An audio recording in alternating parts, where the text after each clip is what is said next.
Our next interview will be Dr. John Bernia.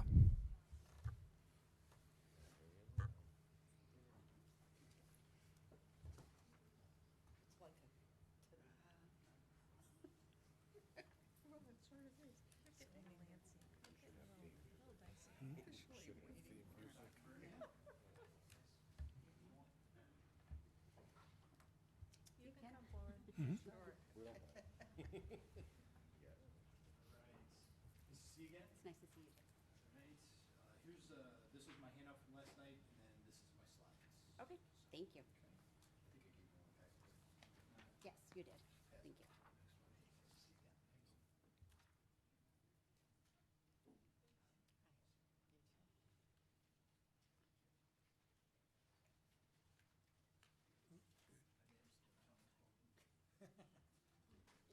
Yeah, don't take the camera out. We will really get in trouble if you do that.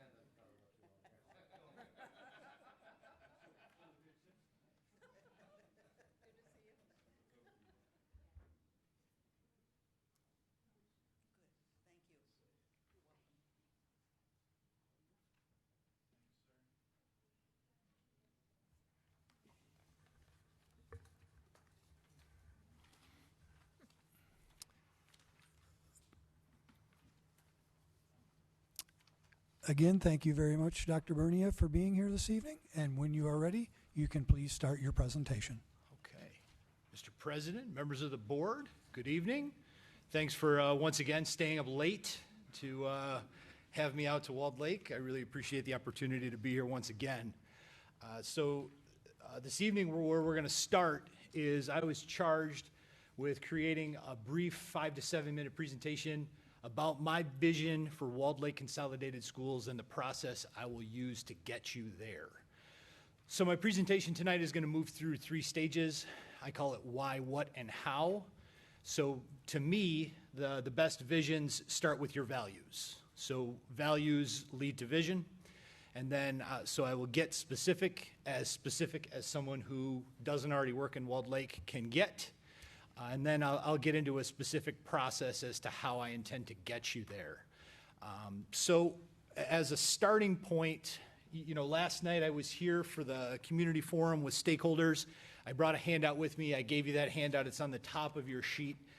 And I won't belabor it, but I think the point that I was trying to make was really kind of articulating what I call my commitments, which are largely based on my values. So I think as you weave through that, I think you will see not only what I'm committed to, but I think you'll see my values start to come loud and clear through that document.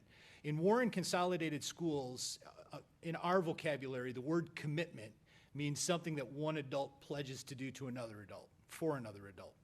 And so teams of teachers have what we call collective commitments. As a leadership team, we have collective commitments.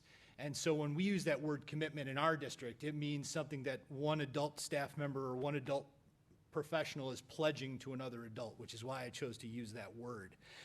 But in addition to the values that I lay out in that document, I would tell you that my biggest value, my largest core value, comes from my children. So that is a picture of me and my kids. That is Avery on the right. Avery's a 5th grader this year. She is extraordinary. She's kind, and I've been in education for 20 years. I've seen very few kids with the leadership potential of Avery Bernia. She intends to run for student council again. That's late breaking news here in Walled Lake. And it's kind of exciting. But Avery is just one of the most remarkable people. And to the left is my daughter Micah, who is one of the most driven human beings I've ever met in all my life. I'm kind of afraid of her sometimes. Because she's just a force of nature. She's in 1st grade, and she's incredibly athletic and incredibly talented. And I share this with you to give you a picture into my biggest core value, which is I will never settle for something in your school system that I wouldn't take for my own. I am driven to be the professional that I want my kids to have. And I challenge everyone who works with me in Warren Consolidated Schools to do that same thing. Be the person you want for your kids, whether it's their teacher or their principal or the secretary at their school or the food service person who prepares their meals or the custodian who cleans their building or the bus driver who picks them up or the paraprofessional, whatever your role, whatever hat you wear in the district, be the person you want your kids to have. Be the person you want your own children to interact with. And I think some of the success that we've had has been finding our purpose and seeing our own children in the eyes of the kids that we serve every day. So my largest core value, which shapes the vision that I want to talk to you about tonight, is me being the superintendent that I want my children to have in their own school system. So my vision, this graphic is a little bit wonky, but I think it does the job, and I think will articulate to you kind of what I'm thinking about. Apologize to the audience because it's not as clear and the font could be a little bit bigger. So I'll do my best to articulate what's in the bubbles, and then I'll talk about, kind of how that goes. So at the very center, you see what I call success and achievement for students. That is our core business. That is our core mission. That is what we're here to do. And so when I say achievement, I mean those grade level proficiency targets that we talk about and that we set for our students. We work in Warren Consolidated Schools collaboratively to set targets in reading and math for grade levels. We set attendance targets and we measure against those. For my kids, Avery and Micah, if they aren't at grade level, we do something about that. So we get them some extra help and some extra support. They're delighted I'm sharing that with you right now. And I think that that's the gauge that I use, and that's going to be at the core of my vision. The other piece of that puzzle is success. And in Walled Lake, next year when your students graduate from high school, success will look very different depending on who you are, who your family is, and what your goals are for the future. So kids will graduate from your 3 high schools next year, and from your alternative program, they'll graduate next year, and they will, some of them, success might look like going to a university and then going on to be a doctor or a lawyer, a teacher. Some of them will look for a 4-year degree and then a job in their field. But some of them might look to get a couple of classes at Oakland Community College and take over their family business, and that's okay too. Some of them might want to pursue something in the trades. Some of them might want to enter the workforce right away. And I'm going to be driven as your superintendent as you're handing those diplomas out and as I'm shaking hands with the graduates. I'm going to work tirelessly to know that every single one of them that walks across the stage has a shot at success, whatever that means to them. And so that's something I'm going to work a lot and work very hard on. So that is the core of my vision. Outside of that, and supporting that core, is work that we will do on school safety and student well-being. It is it's hard to grow up these days with the constant influence of social media and all the things that are driving students and impacting them in one way or another. I always tell people that I grew up, before cell phones and YouTube. So when I went back home every day, I was just home. Nobody could get me unless you called, and you had to talk to my mom or dad before I was allowed to touch the phone, right? That's not the world that we live in today. And so we realistically have to be talking about mental health and student well-being. That has to matter. And school safety is something I talked about in my first interview. We talked about it last night in the parent forum, making sure that students feel safe, because they're going to feel more connected and they're going to do better, and we're going to be able to serve that core mission better the safer students feel. Supporting that safety and well-being and that success and achievement is a team of professionals to provide exemplary services. I said this the first time, I said it last night, I say it in Warren Con consistently. My expectation is that every single member of our staff is a professional and acts as such. Whatever your role, do it well. I challenge our team every year at the start of the year to do a great job of doing your job. Because if we all do a great job of doing our job, we will have great outcomes for students. Beyond that, to support that team of professionals to provide exemplary services are world-class facilities, instructional technology, and school environments that are positive. Positive school environments and world-class facilities are incredibly important. You're dedicated to that because you continue to pass bonds and invest in your school infrastructure. You have an incredibly supportive community. That's why I think that this would be a good fit for me, because not only are you very focused on every child every day, But as you drive around the community, I got out here a little early tonight, and I was driving around, and when you see some of the construction that's happening, or when you see the facilities that you have and the upkeep that you're doing, I think that speaks to you valuing that as well. And then supporting that really comes down to the board superintendent central office relationship. And that is a future-focused group who's financially responsible, collaborative, and provides good governance to the district. You know, I think that all districts are going through declining enrollment right now. The majority of districts are going through declining enrollment right now. And in Warren Consolidated Schools, we go through a process that we call managing our footprint. And what that means is ensuring that we have the right size fit with our staff, with our buildings, with our bus fleet, with everything to do with our district, to make sure that that's right-sized. Because if it's right-sized, that gives us the best chance that we possibly can have to financially support and provide those exemplary programs for kids, which is really what we're dedicated to. So that it all kind of builds, and it all kind of surrounds and supports our core mission, which is success and achievement for students. So that's the vision. Now, how are we going to get there? So you will see a lot of cycles like this. There's a lot of education research that has one cycle or another. This is the one that I like. It's called the Instructional Leadership Inquiry Cycle, and we use this in every phase of our game. So it's not just a matter of using this for analyzing student performance and student data. In our district, we use this for everything.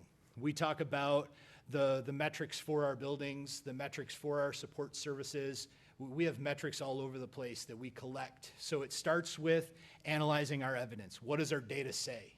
And reporting that out on a consistent basis. From there, we determine a focus. So we set some goals around areas that we want to improve. We implement and support those plans. We analyze their impact, and then the cycle repeats. And we just continuously go through this very collaborative process where we measure just about everything in our district, whether it be facilities, whether it be the coils for our HVAC units and how their maintenance is going, all the way down to student reading performance, how we're performing on safety drills, attendance rates, perception data when we survey our students and our parents. We do this with almost everything, and I think that's what allows us as a central office team in a big district like Warren Con, like Walled Lake, to identify the correct problems and do the correct work. So my goal would be to engage everybody in this process and to engage as many stakeholders as I can to continuously work through that cycle, report out that data, and continuously just work through that process to achieve that vision of success and achievement for students. That is what I prepared for you today. I don't think I went more than 7 minutes, Jay. Close? All right. Any follow-up questions to the presentation? Mr. Titus? Mrs. Casagrande? Hi. Hey, do you want me to stay here or sit down? It doesn't matter to me. Whatever you would like to do, I guess, right? No, What do you- please stay there. You for want I'll me to stay now. here. there? Okay. How do you know if you have gaps in data? Is it you can't answer questions, or you don't understand impact? And what do you do at that point? You talked about this cycle. I'm talking about this together, we will cycle. Sure. Well, I think that the gaps in the data are evidenced from the questions that we ask when we review it, right? So when we go through as a team and review our data and we say, what questions do you have? And we start to identify what questions we have. Good data always leads to more questions. And I think that's a pretty key way that we do it. But it's a collaborative data analysis process. So, you know, we bring through, you know, on a standard, we call it a principal meeting day. So we, as just an example from our learning data, we'll bring in all of our principals by level, and we'll look at our data up on a board, and we'll talk about it and ask questions and identify where our strengths are and where we see our gaps, and, you know, where's the data not exactly where we want it to be. And we go through a collaborative process in the summertime, usually, of setting some targets for ourselves. You know, where do we want this to be in a year? And so I think that process lends itself pretty well to identifying where those gaps are. But what if you don't even have the right data to see what your gap is? What do you do then? Right. Yeah, I guess, how do you know your data is the right data? I think that's your question, Basically. right? And I think that gets back to really delving in on what is it that we're trying to measure and what is it that we're trying to figure out? And that's a large process, division by division in a district this size, to say what exactly are we trying to measure and what data set are we going to use. But I think that sometimes it just doesn't pass the smell test, I guess is the best way to say it. You know, if your local reading data is coming in off the charts and your state reading data is coming in down here, you know, and that's why you have to have multiple data sets. I think it's really important, right? So we're constantly, especially on the learning side of things, we're constantly looking at multiple data sets to say, what does this really mean? Because you might have an outlier, you might have something that doesn't align to what you think you're looking at. So if you're just gonna, and I think that's why you have to be careful to not just go all in on just one data set, right? I think you have to look at multiple forms and multiple ways to look at it. Thank you. Mr. Siegler? Dr. Bernia, you Yeah. talked about one of my least favorite subjects, is that right sizing, or what I call redistricting. Yeah. How do you go about it? And I mean, you know, just without, as somebody who's coming into the district, how would you go about looking at right sizing, and who would you involve with this?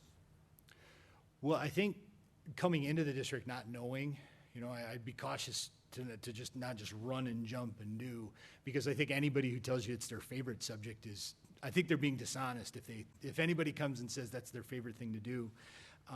We went through a process where we had to redraw some lines for our middle schools, which it upset the apple cart quite a bit. And I think how we went through that process was we looked at our enrollment, and we looked at our neighborhoods, and we looked at our feeder paths, and we really started to talk. We talked with our board, we had some parent forums where we talked about the different enrollments and how one middle school, you know, we had a middle school that was over 900 and moving towards 1,000. We had a middle school with 600.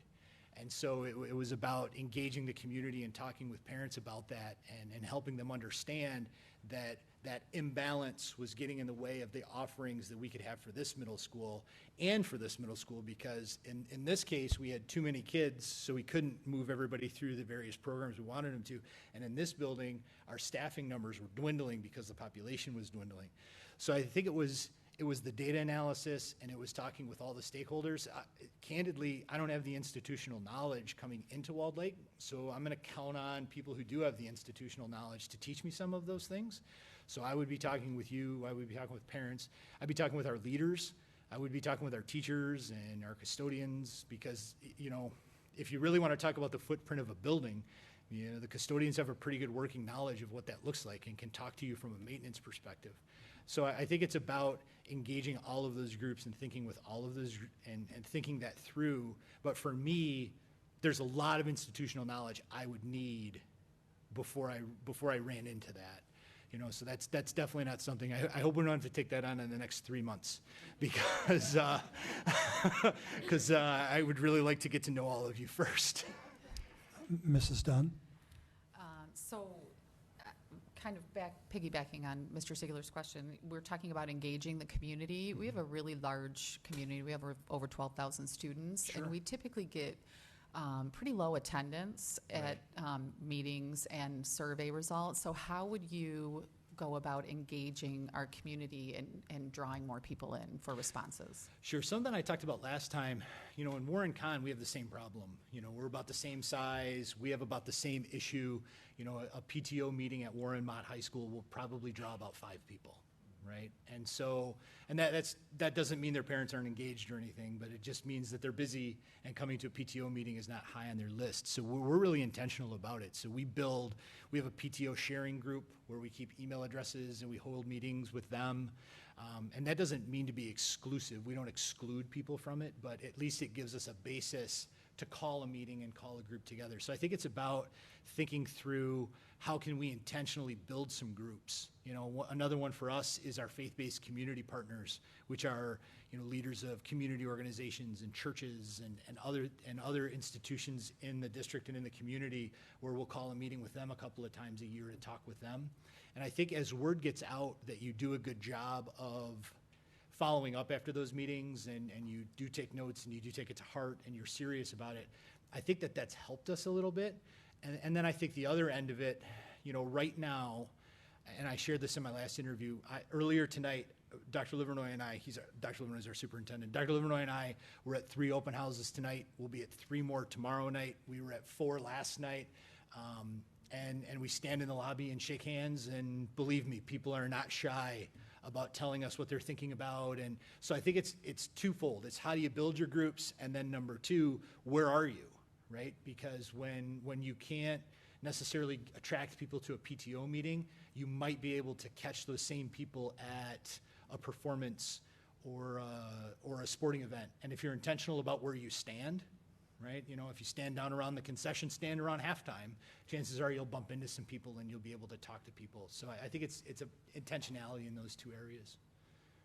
I just have a follow-up on that. Yep. How do you feel about streaming our meetings, and do you think that it engages the community more when we stream, or do you think that it's something that shouldn't be happening going forward?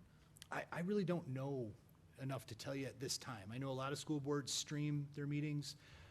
I don't know how many people watch them. You know, we broadcast ours live on our cable channel, and I think the American House on 15 Mile Road shows it in their recreation room, and I think that might be the majority of our viewers.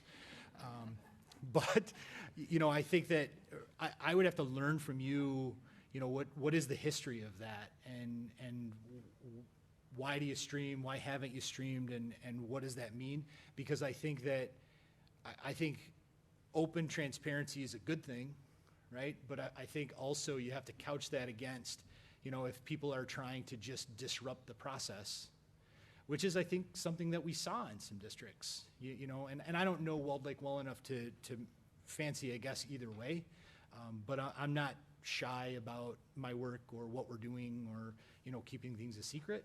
So I guess I'd have to learn more about it, but I would really be open to that conversation. Mr. Peterson? Doctor, when I look at your Together We Will, I Yes. see that more as a day-to-day operational model. So can you help me see a little bit of how you would attack a policy issue within the district over a day-to-day operational? Sure. So certainly I contribute to our board policy and our policy renewal cycle. You know, we go through a fall cycle and a spring cycle, like I'm sure you do. You know, and so for me, the policies, how it starts with us is we get our policy book and we divide it by division. So, you know, anything that falls under, you know, by various cabinet member. And then the expectation of our board and our superintendent is that we go to work with not only our divisions that report directly to us, but, you know, people that are going to be impacted by that policy. So as an example, a lot of districts just had to update some of the media policies because high school sports are now streaming online a lot more than they used to be, and so those school policies kind of got outdated. So what we did was I got that policy, we pulled together a group of principals, athletic directors, a couple of coaches, talked to them about the implications, talked to them about what our policy was, gained some recommendations from them, and then put it into practice and then shared it with our board. So it's still using that inclusive process, but it's how do you, in a district this size, it's how does that work down through a division to the people closest to the implementation of that policy, and then how does it come back up to the board? Mrs. Kaplan? As you went through your Together We Will, or your other slides, you talked a lot about Warren and what you're doing in Warren. How will you differentiate what goes on in Warren and what you'll bring to Walled Lake? Sure. So one of the things I shared with you, and it's on my resume too, and I've been a school leader in more than one district and in more than one school. And I think one of the things I've done very well is I've been adaptable to learn the culture because I've strived to listen, right? So the things that I'm sharing with you in my experience from Warren work for Warren because of the work that I've done to listen to our stakeholders and to engage our people. So it's not necessarily, I'm not going to pick up something that we're doing in Warren and set it down in Walled Lake, but I am going to bring that process with me to talk to everybody and find out what your culture is and how you approach those things. So my goal would be 6 years from right now, if I was giving this presentation then, I would be giving you the same I would be giving you examples, but they wouldn't necessarily be the same examples because we're not going to do the same work here that we're necessarily doing there. It's a completely different dynamic. And I think that it's more about process than product is really what I'm trying to get across. Mr. Siegler? Dr. Bernia, in your earlier presentation, you discussed a little bit about early childhood and early childhood focus. Could you expand on that a little bit more, your thoughts? Sure. I think that there's so much learning that happens between kindergarten and third grade, and there's so many foundational skills that are built at that time. And then if you back up before that to some of the preschool work that we're doing or some of the early childhood work that we're doing through our special ed department, I think fundamentally I think it's important to note how much learning happens in that window and how many foundational skills those upper L and secondary teachers are counting on those lower L teachers and those preschool teachers to build. And I think it provides really good resources for parents in the community to start kids young. The special education department came to work for me in 2019. And one of the things, I went through a process similar to what I talk about in my entry plan that I gave you the last time I was here. I went through a process of where are we good, where do we need to grow, and what do you need from me? Well, one of the areas, that we needed to grow was our child find procedures.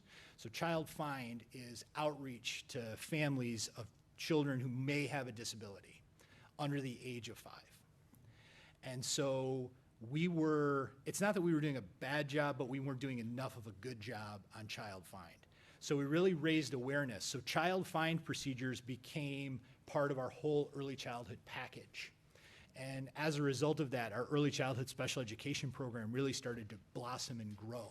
And it went from, it's almost doubled in capacity now, how many kids we have. We have about 165 kids in the program, and we have about 25 more that we're evaluating right now. And so getting those kids in early for some of the services that they need, give them a better chance to be mainstreamed and go into mainstream kindergarten and be with their grade level peers through their education. And that all starts early. The earlier we can get kids into our buildings, the better off we're going to be. And one of the outgrowths of that, I was at Cousino's football game on Friday night, and I was approached by a parent who I've just known him from around the district for a while, and he has a son who's in the ECSE program, and he was talking about how much the staff helps him and his wife with things that they can do at home.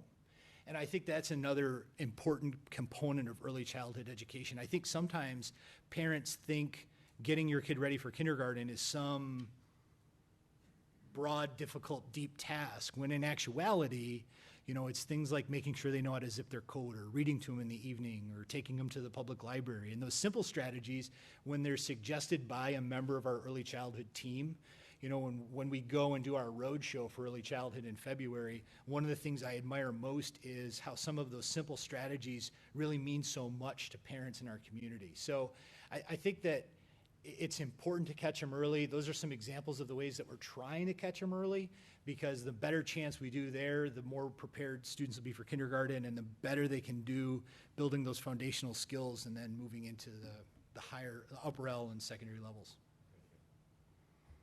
Any other follow-up? I just have one follow-up. Sure. Dr. Bernia, I want to say that our family philosophies, we stand shoulder to shoulder. I am proud to talk about my children, and I also can talk about my grandchildren now. But I do have concern with your deep commitment to that is, how are you going to balance those commitments between family and this district? Because this, again, you are coming from a large district, but we are also a large district. Sure. And how are you going to be able to balance that? I think that I do a pretty admirable job of that. I really do. I have a really supportive spouse, and I think my kids really understand that I work a lot.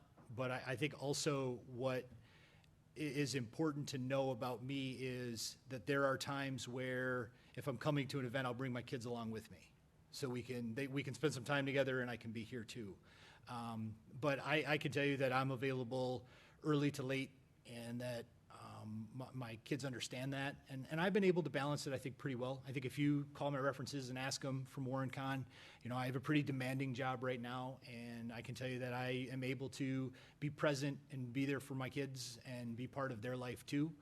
Sometimes, you'll see me, I'll come in, and then, I'll sneak out about 4:30, I'll go home and have dinner, and then I'll open up my laptop and do some paperwork at home in the evening. That's a pretty good pattern for me so that I can squeeze out some of that time where I can be around them, and then I can get back to work late at night. Sometimes I'll run home for a little bit and come back for an event, but I strive to balance it. I can tell you that I went through a period where I didn't do such a good job of balancing it, and I kind of went too far in the other direction where I was at work way too much. And so I learned some valuable lessons about how to do a better job of being responsive, being present, being available, but while still being there for my kids too, because that is really important to me. And I think that I understand that that's a very fair question, but I also think that if you check me out, you will find that I don't have a problem, and that I've been able to pretty successfully balance my responsibilities, and I'm confident I could do it here. I know what I'm signing on for. I know I know what a commitment this is. I know what you're going to entrust me with, and I can tell you that I took that process very seriously when I even decided whether or not I was going to apply. So applying to be superintendent, I tell everybody who wants to get into school leadership that your decision to apply for a job has to be a family decision. This was a family decision that we made, that I was going to go and pursue this, knowing that, especially up front, that I'm going to have to sacrifice a lot of time at home while you're getting to know me and while I'm getting to know you. But that's something that I'm prepared for and something I'm aware of. Thank you very much. Thank you. At this time, Dr. Bernia, I invite you to please take a seat at the table, and we will now have questions from each board member. And our first question will be from Vice President, Mr. Siegler. Dr. Bernia, please share with us your experiences working with special education professionals, departments, as well as other subgroups who may need to bridge achievement gaps. What were you accountable for, and how might these experiences help you as our next superintendent? Sure. So I shared a little bit about our special ed department in my presentation there when you asked me the question a moment ago. But our special education population in our district, is it's between 10 and 15%. So I think it's probably similar to your footprint as well. And so when that team started working with me, we talked broadly about what we were proud of, where we needed to get better, and what they needed from me. We said we needed to get better at child find. We were really excited about our team. We liked our staff. We were very excited about our kids. We have a great group of students. But another place that we needed to get better was balancing that instructional lens with the compliance lens that comes along with special education. And so, we brought on some members of our team that have helped us balance that out a little bit better. And so it's been through some recruiting, and it's been through thinking that through very critically. But my role in all of that is to oversee those supervisors and to ensure that we're keeping that balance, and to make sure that we keep making progress on our goals as a department. Warren Con, as I shared last time, is a very diverse district. So some of our high schools will have 8 or 9 subgroups when we get our standardized test scores back. So our mode of operation is to analyze everything by subgroup, because that tells us, number one, how we're performing, not just as a whole, but it tells us, are there groups that are falling behind? Are there groups that we're not providing enough services to? So I'm accountable to do that data analysis, but I'm also accountable to go back and think through, our EL population is a good example of that. Let me back up. Hit that a little too hard. Our EL population is a good example of that. So, 40% of our kids are current or former ELs, and making sure that we're analyzing our WIDA data, and making sure that we're offering proper supports, whether it be for our level 1s and 2s who speak very, very little English, all the way up to how are we supporting some of those levels 3s and 4s that speak English and are out in that general ed curriculum, but maybe don't have as much command over the language. So for me, it's about the data analysis, but it's also about ensuring that we have the proper supports in place for those kids, especially in those subgroups that may be underperforming. But analyzing the subgroups is something that, it's just a habit of mine. I don't think, coming here, I don't think I would be as effective if I didn't analyze it that way, just because of my experience in Warren County. Mrs. Dunn? Dr. Bernia, so I like your talking about child find and how you were trying to identify early. So speaking from, I'm a parent of a child with special needs. Okay. And sometimes when your child is identified early as a parent, it's a scary process because, you're placing a label almost on your child, right? And going through the process, when you identify early and then you say, place a child in a special program, there's a feeling of how does the child come out of that process? So can you give us an idea of what your philosophy on inclusion is and the department as a whole, where you could kind of take it in that direction? Right. Our ECSE program could stand alone. It really could. It doesn't have a mainstream component. We choose to have it in one of our elementary schools. And the reason that we choose to have it in one of our elementary schools is because we believe it's important for all of our special education students to be around same age peers. So all of our programs, all of our categorical programs are in our school buildings and provide as much access and as many opportunities as we possibly can to ensure that students are around their grade level peers.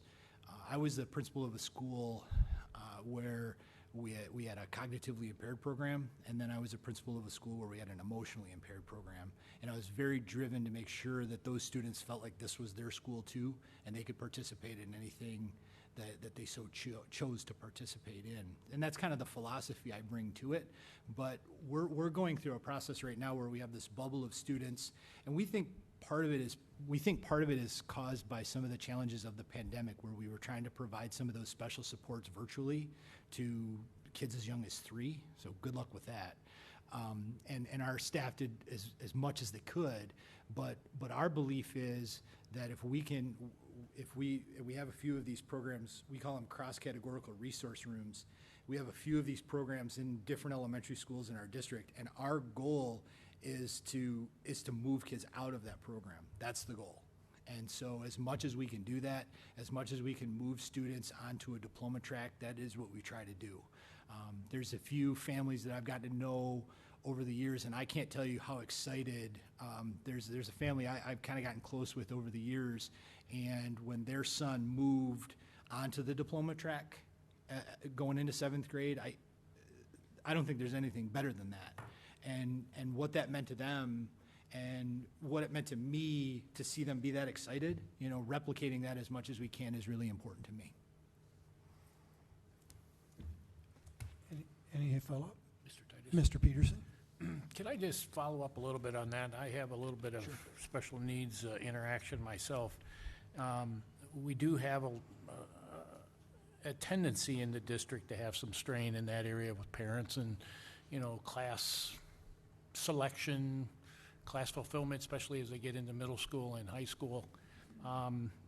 Your philosophy there, especially in a period where this is a year where we're down in parapros and support level, how do we keep energizing that and making sure that we have the staff focus heavily on that to make sure we start our new school year with enough of that staff so that all those kids get the same fair and equal shake? Yeah, I think it gets back to that product that I want for my own kids. So I think it's how do we engage and how do we talk to our staff in a way that puts them in the shoes, that as much as possible puts them in the shoes of that family and of those parents. Because I can't imagine, one of the things that when I first started working with our special education department, one of the things that came to my attention was at our middle school, we had a student who came in and he took his 4 core classes, and then he took a class to meet his IEP minutes and goals, and then he took an extra math class. And when I found out about that, I said to our supervisors, that is the biggest bummer. He can't go to art, or what if he wants to be in gym? And I think about how much those classes meant to me when I was a kid, or I think about how much they mean to my own children. And there's got to be a better way. And I really push on our team sometimes to say, what else can we do? What else can we do? What else can we do? And that's the kind of superintendent I'll be, to keep saying, what else can we do? Because it, just candidly, it breaks my heart to think that there's a middle school boy out there that has a schedule like that and just wants to go to gym once a day and, I don't know, play with the other kids. And him not having that opportunity bothers me. And so I think that as much as I can do to affect change and to affect that's what I'm going to be driven to do. Thank you. Our next question comes from Secretary Mr. Peterson.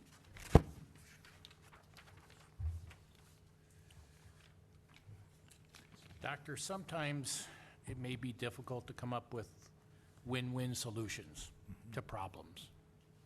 Think back to a time when you took the lead in arriving at a solution that most satisfied all parties. What approach did you use to final common ground?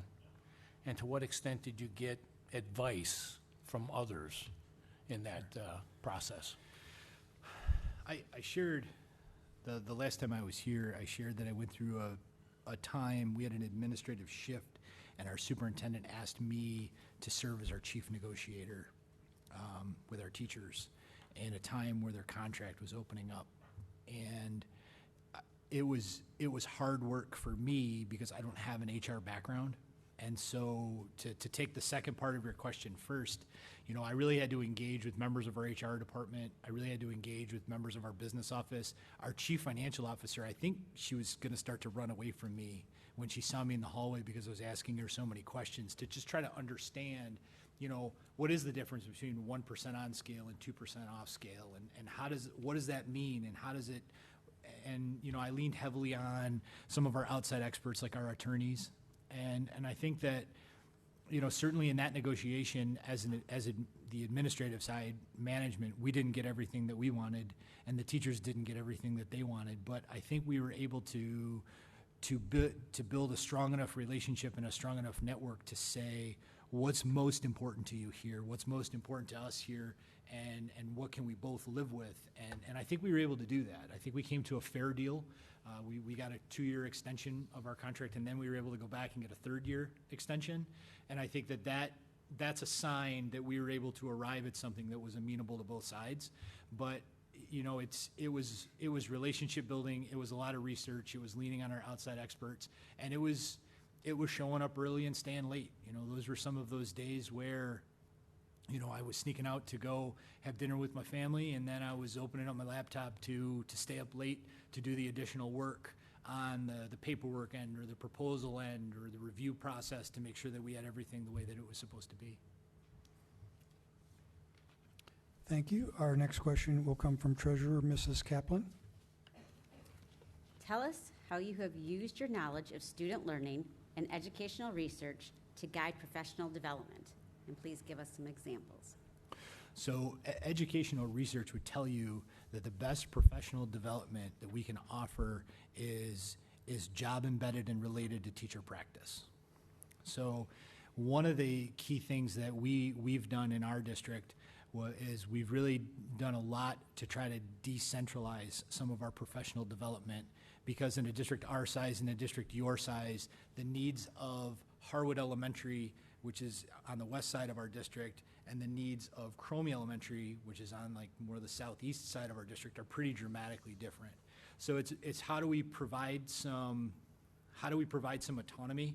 How do we provide some opportunities for school improvement teams and principals to work together to collect information and to plan some things? But how do we also facilitate that from a central office level? So every school has a central office partner that works with them to talk about their professional development program and to talk to them about how they're analyzing their data and what they're doing to try to improve outcomes for their students. But I can tell you, in our district, we have dramatically different priorities at some of our schools just because of the populations that they serve. And so I think it's about, number one, offering some things that are job embedded or practical that teachers can go and use.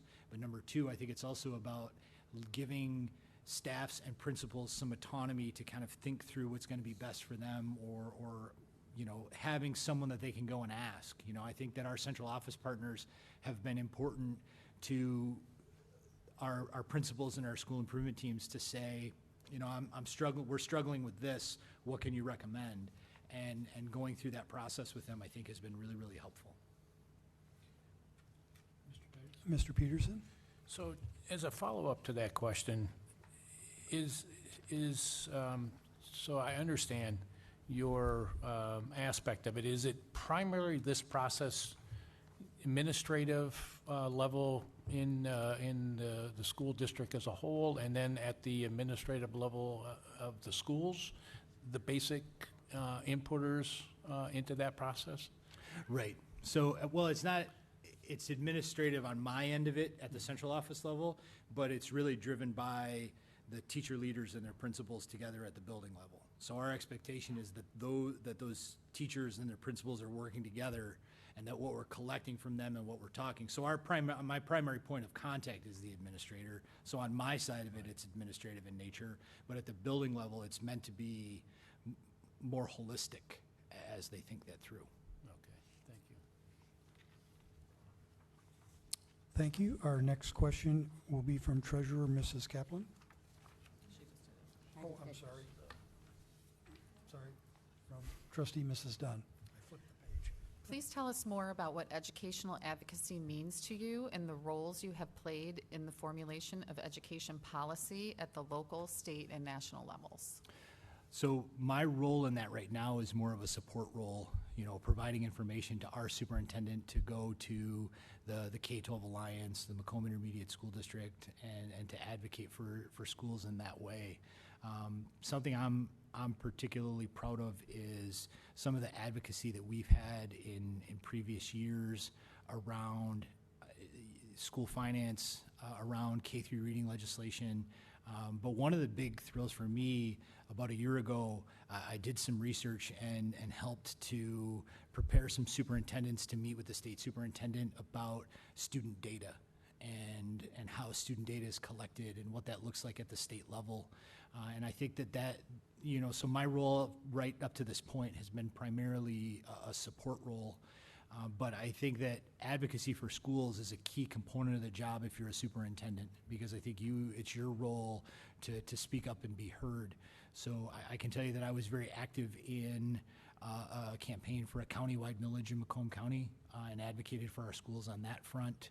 I can tell you that I've participated in some letter writing and some contact with legislators, and even all the way down to the local level. And I'm proud of some of the relationships that I've built with some of our local officials. That's really more my role at this time, is to support that and to help our superintendent be prepared for that.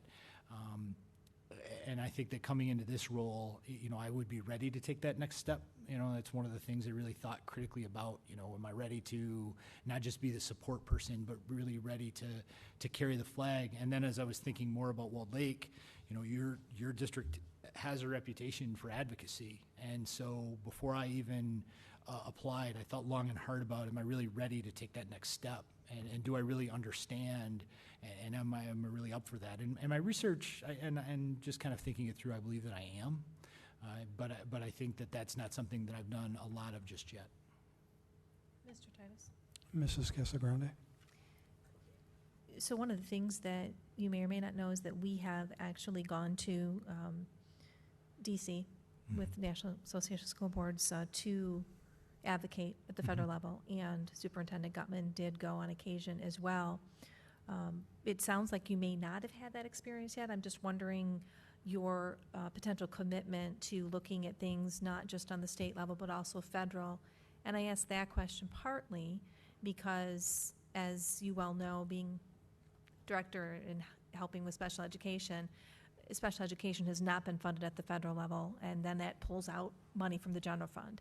So can you speak a little bit about any knowledge, even in the background, that you've been involved in that because of where those special education dollars don't come from that should?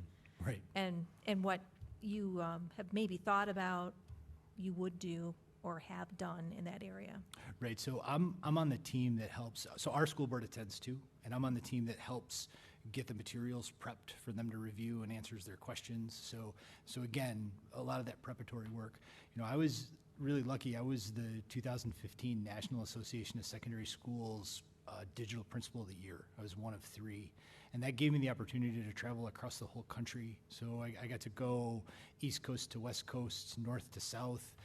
And that forum or that vehicle gave me opportunities to advocate and talk to legislators about some of those priorities. But back to your very specific question about special ed funding, you know, that's terribly underfunded. And I'm excited about the steps from the governor's budget, but it still doesn't solve that federal issue that still remains hanging out there. And when I step back and look at the picture that has been federal funding over the past 3 years, right, the money's there. We just need to allocate it, correct? And I think that's part of the narrative that needs to be told. And I would go, you know, if the opportunity presented itself, I would be happy to travel with you. If the opportunity presented itself, I'd be happy to get you as much information as you need to prepare. My goal in that situation would be for the 7 of you to say, we're the most prepared board in the country. All of our questions have been answered. We have all the data that we need. We're ready to go, and feel like you're ready to do a great job. So that would be my job, and then also traveling with you is something that I would be happy to do. Thank you. Mr. Siegler? You know, as we talk about educational advocacy and education policy, what are the most critical characteristics of a quality curriculum at any grade and within any content area? So last night at the parent forum, we got into talking about the topic of what we call, in Warren Con, we call it a guaranteed and viable curriculum. And so what we mean when we say that is that there is alignment between what we're teaching in our classrooms and the standards for the area or the subject area or the grade or the content area that we're teaching. So one of the most important things you can do from a curricular standpoint is make sure that you know the standards and make sure that you know what those state standards are, because ultimately those are a key component of thinking that through. And then there's some areas, you know, social emotional learning really doesn't have state standards. So we've gone to work this year on identifying, one of our committees that we have is really saying what standards do we want to attach ourselves to. So we're doing some homework on that. But there's standards for just about everything. And so for us, it starts with the standards. And then once it starts with the standards, it gets into a resource review, because your textbook is a resource, but it's not necessarily the curriculum, right? It's not necessarily the standards. And so it's how do you engage teachers in identifying good quality resources that they can use to achieve those standards. So when we say guaranteed and viable curriculum, we mean alignment with the standards, quality materials, quality resources, and then quality tasks for kids to do too. You know, we do a lot of work in our district about making sure that our assignments are good and quality, because, you know, one really good question on an assignment is going to probably promote more learning than 10 practice problems most of the time. And so it's really how do we offer support and offer training and guide our teachers and facilitate that process so that they can think that through and how to best make that work with the students that they're serving. Mr. Siegler? And as we talk about serving the students, what is your specific plan, or do you have anything to address the literacy gap? Well, I talked about our work in Warren County on addressing our own literacy gap. So I think my plan is to see what's happening right now and see where the alignment is. But I can tell you one of the things that moved the needle for us in our district was coming around and having some alignment around some key practices that we could build upon.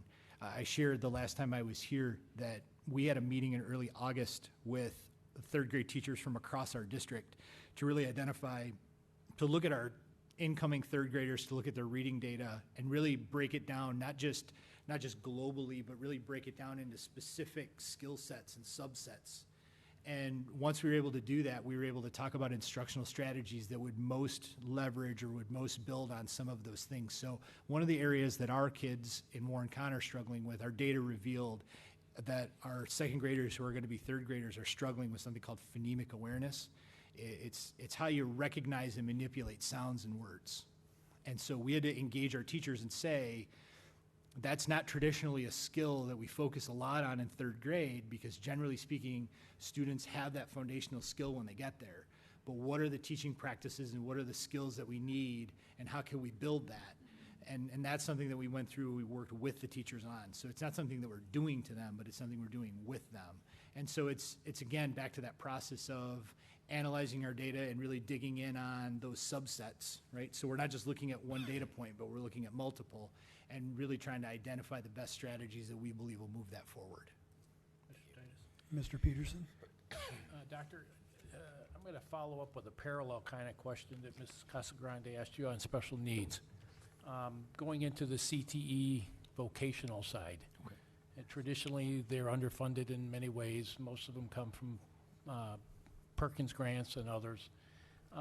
What has your experience been there? And looking forward, what would a national advocacy, as we know on a national level, industry is telling us from the educational standpoint that our kids that are not going on college out of high school right away, are they prepared to take a vocational or a technical or a trade type job? Are we preparing them enough at that point? So can you provide a little insight? Sure. I'm going to stack up a few things that we've talked about tonight. We have 22 career technical education programs in our district. And the Perkins grant money that we receive and some of the other grants that we receive from companies, we receive a grant from Bosch, for instance, that's very, very helpful to us. You know, could we use more funding? Absolutely. And I think that would just provide more opportunities for kids.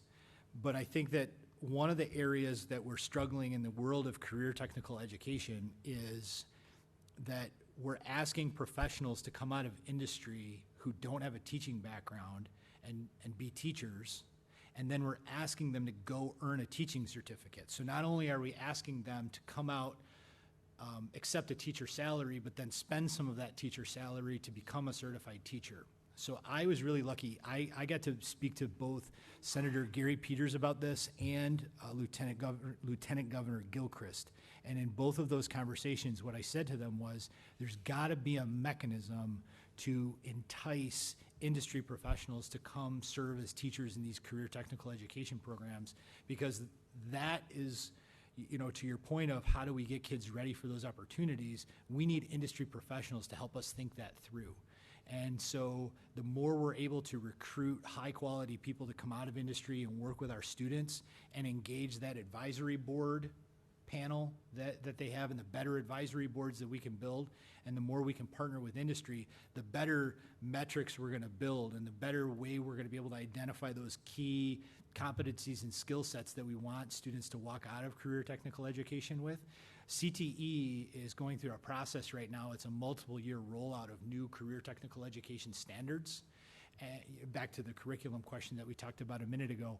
And our CTE teachers are really digging in on those standards and thinking those through, and I'm really proud of their work. We just need more of them. We need more teachers in that field, because that is going to just do nothing but drive more investment, not only from government, but from industry. Because I think one of the biggest challenges industry has right now, you know, if you talk to folks in HVAC or in building or in plumbing or electrical work, they're dying for people to come and do the work. And so if we're able to recruit good people to help us build these programs, and that, to me, does take some level of government intervention, and that's what I told Senator Peters and the Lieutenant Governor when I met with them. That does take some kind of an incentive or some kind of a creative thought, because asking these folks to leave their jobs is just going to continue to create that labor gap in industry. And in addition to that, we're asking them to, in many cases, go back to school or go through a certification program that they may or may not be interested in, and that may or may not cost them money. Quick follow-up. Thank you. So in Warren, on your CTE vocational side, and you mentioned that you had some grant money come in from private industry. Have you gone through a norm of inviting industry in at times to get their opinion on what they're looking for, what their needs are? Right, that's really driven through our advisory board process. So all of our career technical education programs have what's called an advisory board. And those advisory board are people from industry who sit on those boards.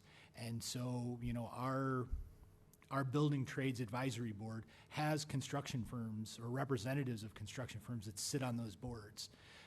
And helps us kind of think through the best offering for our students and what those really look like. And, you know, our CTE principal, Mrs. McLenathan is her name, does a remarkable job. She has a whole training and a whole process that she works through annually on how to build a good board and how to collect feedback from a good board. And we're constantly looking to grow that network.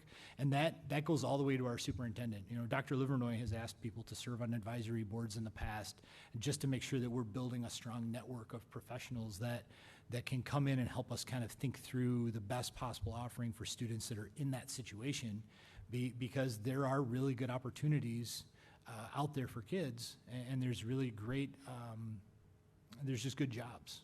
And that, I think that's back to that success that I talked about at the front. You know, that's what we want to promote. Thank you. Mr. Titus? Mrs. I Casagrande. just wanted to mention, I'm not sure that the board is aware of this or the public is aware of this, but when I was doing a background check and talking with your soup, just so you are aware, in Warren Consolidated, like we have Oakland Tech and it goes through the ISD, their programs are within and he is running that program. So just so everybody is aware of that. The kids don't go out. I mean, we have some CTE in our schools, and then some go out to like Oakland Tech schools and to the 3 different locations. That program is within, and he leads Right. that. Great, Is that thank you. correct? Yeah, that is Okay, correct. Thank you. Thank you. Our next question will be from trustee Ms. Van Leeuwen. As a retired teacher, my interest is in teaching. I've heard you talk a lot about standards, and one of the criticism as a teacher was that we always had to teach to the standards. We weren't always allowed to just teach. We had to teach to the standards. You also mentioned the literacy gap and trying to bring, you know, in the data and so forth. But what about the teachers? What about the teachers on the front line? What are your interactions? How do you support them? How do they feel about you? My wife's a teacher. She's a teacher in another district, but I would tell you that our teachers, I think I have earned their respect, and they've earned mine many times over. I really value our teachers. I value my partnership with the leadership of our teachers union, and I'm proud of some of the autonomy that we try to give our teachers through academic freedom, and some of the ways that we encourage our teachers to do what's right for the kids in front of them. You know, now I would tell you that, you know, some of them, when they see me coming and they know we're going to talk about standards, they're not thrilled. So I won't tell you that it's all sunshine and rainbows, but I think that our teachers, over the years that I've been in this position, our teachers know that I will have their back and that I do believe in them, and I believe that teachers are the largest investment we make in our students. And I think that retaining our teachers and having a positive workplace for them, I think is one of the most critical things that we can do. You know, and I want to use the term teacher broadly, because I mean counselors, and you know, when I say that, I mean everybody that's working with the students. But, you know, I work really hard. I've worked really hard to earn their respect and to keep their respect, and they have definitely earned mine many times over. And I trust them, and I believe in them, and you know, I will tell you, the groups of students that keep me up at night, like the 3rd graders this year who missed so much when the shutdown happened, you know, I know we're going to get the job done for them because of our teachers. And that's really how I feel, and that really comes from my heart. And I'd like to think, you know, my dream is to one day go back and be a teacher again. You know, I kind of fell into this. You know, I was a teacher and things were going pretty good, and my principal pulled me aside and said, I think you should get into administration. And the next thing I know, here I am. And but I'd love to be a teacher again. I think it's demanding and it's hard work, but it's rewarding work, and I admire them. I really do. Thank you. Any follow-up? Thank you. Our next question will come from trustee Mrs. Casagrande. So I have a question, but I'm also going to try to weave in an audience question All right, I'm along with ready. it. So I don't know how much you know about our current cabinet. I mean, we do have some newer members. We lost Mr. Gutman, who had many years' experience. Our Deputy Superintendent, Dr. Delgado, went to Farmington Hills recently. So, you know, Dr. Lantz and some of the other staff are fairly new in their roles or have shifted around in roles. So I'm interested, from my perspective and our board perspective, is what roles and areas of the superintendent's cabinet do you believe are growth areas for you? And how do you plan to lead and engage the experts and be effective? And if you could give some examples of when you've had to lead and not have been the expert. Sure. But the other question that the audience wants to know, kind of relates to cabinet, is do you have people in mind that you would bring in to form a cabinet, or would you plan to retain the current cabinet? Well, I'm from the outside, I'm new, so I think that as much as when I became chief academic officer, I'd only worked in Warren Consolidated Schools for about 7 months when I got asked to be chief academic officer, and the very first person I hired was my assistant, who was my assistant when I was a principal. And the reason that she was my first hire and my best hire was because she knew the system. And she knew people and had relationships and could tell me about the history of our schools and had moved around the district. And so that was really important to me. When I got this role, we had some retirements and we had some movement, so I had to build a brand new team. And so everyone that I recruited to come onto my team that I have now, at the first round, was from inside the district. So I just, in 2019, in my third year, brought in the first outside candidate to our team when we had a vacancy. And I think now as a team, you know, I think if we had a vacancy right now, we could really entertain an external candidate.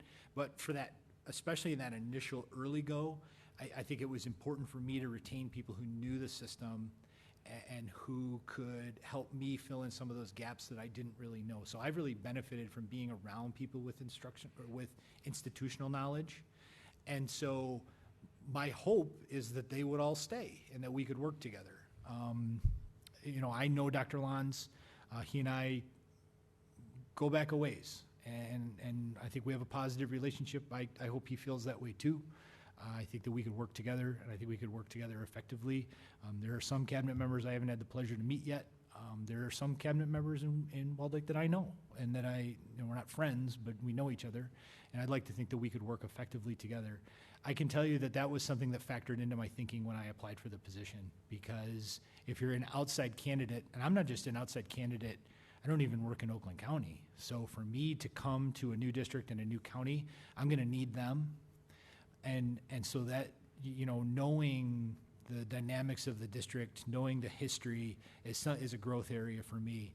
I think knowing that some of them are very, very competent, not some of them, all of them, from what I understand and from the research that I've done.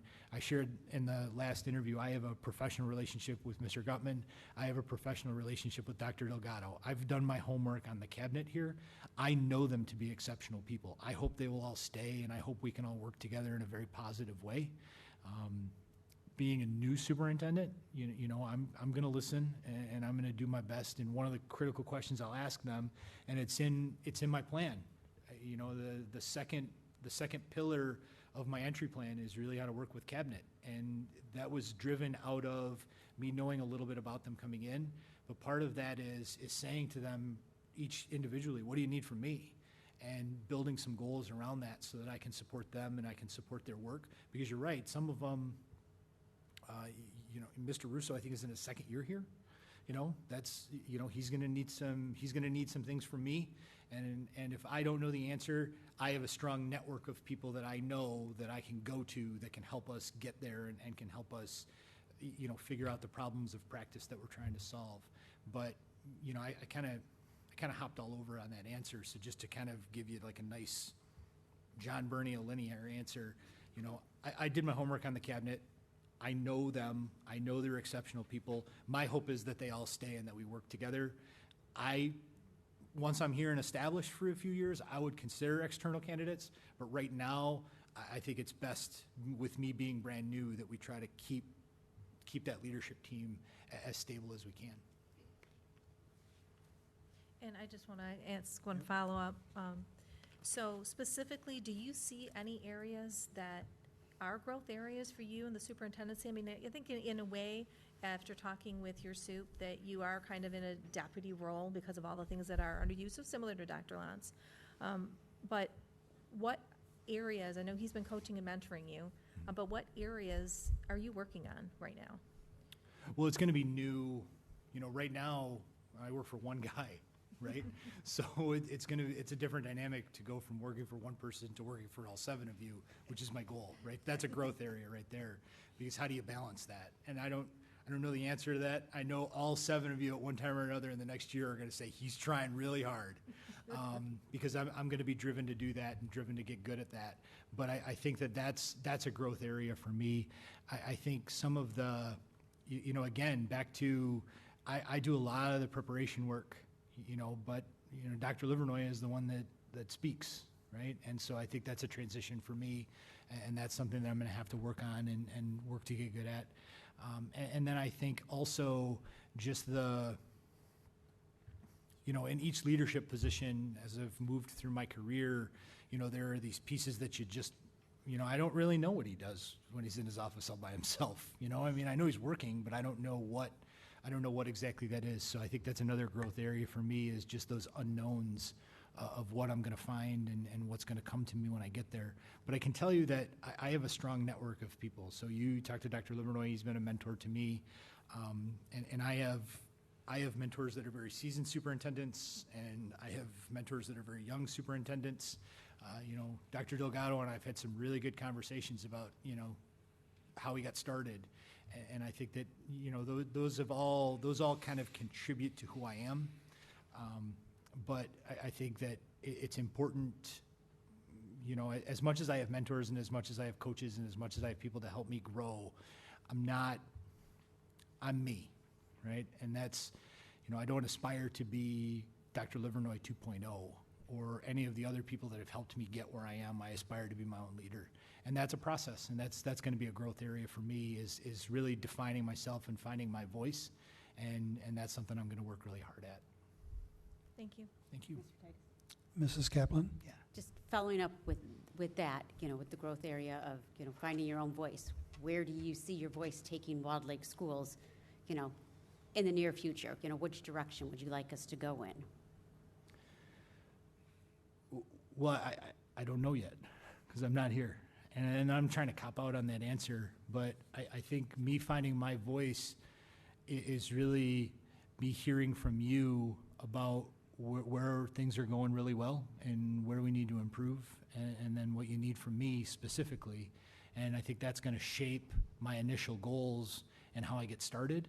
And I think that process will help me find my voice and find who I am.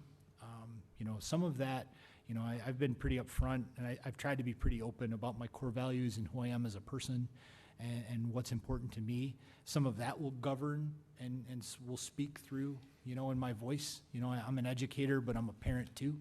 And so that never gets lost in the shuffle.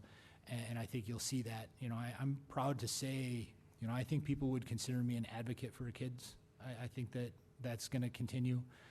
But then I think there's also part of the puzzle that's going to come as I get started. Thank you. I have your next question. Can you please describe your most challenging job that you've had in your time in education, and what made the job so challenging?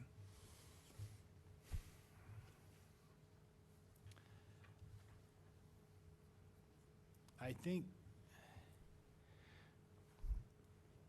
you know, what I do now is pretty complex. You know, I won't go through the whole list of my responsibilities again, because, you know, I think we can all agree that got a little tedious the last time. But I have a very complex job right now, and I think that it's a challenge every day. But I can tell you that it was most challenging when I first got started. When I first came into this role in 2016, Warren Con faced a massive deficit. Our teachers were taking concessions. We had priority schools, so we had some of the lowest performing schools in the state. And I had a new team. I shared that with you just a second ago. Through retirements and movements, I had a brand new team of people that we had to tackle all this together. And then weaving back to what you asked me about in the early stages of things, in that first year that I had this job, right around November is when the K-3 reading legislation passed, which just added another complexity to it. And then about a month later, my wife told me that she wasn't feeling so good, and we had a series of doctor's appointments that were going to end somewhere between bad and catastrophic, and she had to be hospitalized for a while. And at the time, my little one Micah was 9 months old, and my older daughter Avery was getting ready for kindergarten. And so I had to balance this new job, and I had to balance all of these family responsibilities. And it wasn't a time that I could miss a lot of work. We were going through negotiations, and I'm critical to that team, and we were building our plans, and we were getting ready for state assessments, and I'm integral to all of those projects, but I'm integral to all of this over here too. So, I would get up super early in the morning, and I would get my girls to preschool and daycare, and I'd go to work, and then I'd visit my wife, and then I'd pick my girls up, and we'd play, and then I'd work late into the night, and I'd sleep for a couple hours, and then the cycle would repeat. And I just think that was a really challenging time in my life and my career, but we got off the priority list. We came out of deficit. My kids are very successful in spite of that little period. My wife's returned to full health. So, but that was a real challenging time for me in a challenging role, and balancing all of that was really difficult, but I came through it okay, just one day at a time. And I think that that's probably the biggest challenge that I faced professionally, because I just had to keep everything in front of me, and if I just kept going, I knew it would get better. Thank you. What? Oh, yeah, our next question is from Vice President, Mr. Siegler. Dr. Bernia, we have a very diverse family population with varied needs within the Walday community. How do you plan to assist those at or below the poverty level in the school system if you can, and how do you reach out to these people?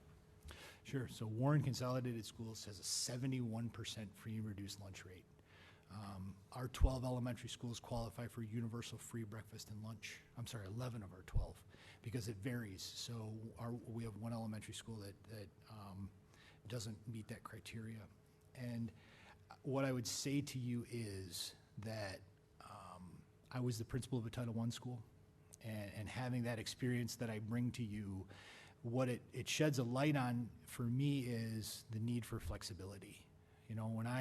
When I was the principal of a Title I school, I remember very distinctly, we had a parent who said, I will do absolutely anything to help my kid, but I can't talk to you between 7 a.m. and 4 p.m. because that's my work shift, and we're not allowed to take phone calls, and this is the only job I can get. So, okay, if we need to talk, we'll talk at 4:15 or 4:30 when you're done for the day. But it's about recognizing that wherever somebody falls on the economic spectrum, they love their kids and have every right to a quality education as anybody else. And it's about being flexible, and it's about being aware. I didn't know if I was going to share. I was a poor kid. And I know that the extra programs now that I participated in when I was in kindergarten and first grade were through Title I services. And my education, look at where it got me, right? Like I have great parents and I have a good work ethic, but my teachers, look, I'm the number 2 guy in this massive district in Macomb County. I'm sitting here as a finalist to be superintendent of one of the premier districts in one of the premier counties in America, right? This is what education can do for you. And I want to create that opportunity for everybody, regardless of where you fall on that economic spectrum. Because I know what it did for me, and I know what it meant for me, and it's made all the difference in the world. And my girls are going to take it even farther than I did. And that's what education can do for you. Thank you. Thank you. Our next question is from, No, he started at 9:13. yeah, Yeah, no, we've still got a little more to go. Thank you. Next question is from Secretary Mr. Peterson. I'm going to say this is kind of a hypothetical for you. Okay. All jobs over time can become monotonous and routine. Tell me how you can keep yourself challenged, motivated, enthusiastic about a job once you've learned and become proficient at it. Mr. Peterson, I've never had 2 days that were exactly the same in this job. There's always new problems to tackle, and there's always new challenges to face. I've been at this for 6 years, and I'm still having fun, and I like what I would really like to have this job, but I really like what I do in my district now too. I think I'm somebody that's driven to always get better. I shared with our team at the very beginning of the year, this right here is going to be the best year of my whole career, and when I live up to that and I meet that goal, I'm going to do it again next year because I'm just constantly driven to get better and I'm constantly driven to improve. So I think part of that internal drive I have to constantly get better just keeps making things fresh. But in school leadership, there's not a lot of days that are just exactly the same. And there's always a new challenge, and there's always a new problem to solve, and there's always a new obstacle to overcome. And as long as we keep opening the doors and 12,000 kids keep walking through every day, there's always going to be something new happening that we're going to have to go after that I think is going to be an exciting challenge. These are big jobs, and I think that's how I stay engaged and that's how I stay motivated. And what's been fun in this job, being here for 6 years like I have, going into my 7th, what's fun about this has been, we tackled some of those early challenges, and then we found new ones, and now we found new ones still. So that's something that I enjoy. That's one I like about the work. And our next question is from Treasurer Mrs. Kaplan. What was the last major skill or course of study you accomplished? And did you learn this skill or gain this knowledge on the job or on your own? I just finished my doctorate at Oakland University, and I started taking the coursework way back in 2012, and I took the coursework and I got started on the dissertation process. And when you start in the dissertation process, they meet with you and they say, don't move, don't change, don't have kids, and don't change jobs until you get done with this. Well, I did all three. I moved, I changed jobs more than once, and we had 2 kids, all in that period. But I can tell you that it was during the pandemic and during the lockdown that I decided that I really wanted to go for it. And so I said to my wife, with all the free time I have, I'm going for this. And if I don't make it, I'm going to give myself, I gave myself a time window, and I said, if I don't get there, then it's over, and I'll concede defeat. And she said, are you sure? Because you really don't have a lot of free time. And I said, no, I'm going for it. And so, part of the data analysis that goes along with that, or some of the demands of, academic writing is definitely not newsletter writing or the letters that you would write, the letters I would write to parents or to our staff or things like that. That's a much different construct or much different dynamic. So that's probably the latest skill that I've learned. A couple of the parents last night were trying to recruit me to play golf in their outing, and I'm not going there. I'm not ready for that. That's not the next skill I intend to learn. Any follow-up? Any additional questions? I have a question. Yeah, yes, Mrs. So Dr. Bernia, I was wondering if you could speak a little bit about diversity, equity, and inclusion and where you see it fitting into Walled Lake schools. Sure. Well, I know you have a very diverse school. Right? I know you have a very diverse system. And I know that I'm about building a school system for all kids. And so I think it's about making sure that we honor everyone and that everyone feels like it's their school. And so something that, I work in a very diverse school system, And it's really important to make sure that all of our kids feel seen, heard, and valued when they come to our schools, because it's their school. And no one, I think something that gets dangerous sometimes, I think sometimes when people start to talk about this topic, they say, well, I don't care what your race is, or I don't care what your religion is. I do care what those are. I do care what that is, because I want to see you, and I want to honor you, and I want to respect you, and I want to respect who you are. And so if we're gonna be about every child every day, we're gonna be about every child every day, and we're gonna see them for who they are. When my daughter Avery came home one day with a book from her school library, and the main character looked like her, it was transformational. And that doesn't mean that we're not going to have books in our libraries that have main characters that are white or Asian or anything, but it does mean that we have to see our kids, and we have to see all of them. And I think one of the things that spoke to me when, I know you have diversity here, and I know that when you say every child every day, you mean it. So I'm about building an inclusive school for everybody, and making sure that everybody that comes to our school feels like they belong, and feels like that they have a role, and they have a place, and they have a say, and that it's their school too. Mr. Peterson? One question. What do you feel is the responsibility of the school board, as well as interaction with the superintendent? What is your feeling of what the school board represents? I think that the school board, certainly there's a governance arm to it, right? And that you're elected by the community to govern the schools. And so I think that the process that you're going through right now, where you're hiring the superintendent, that's one of your key jobs.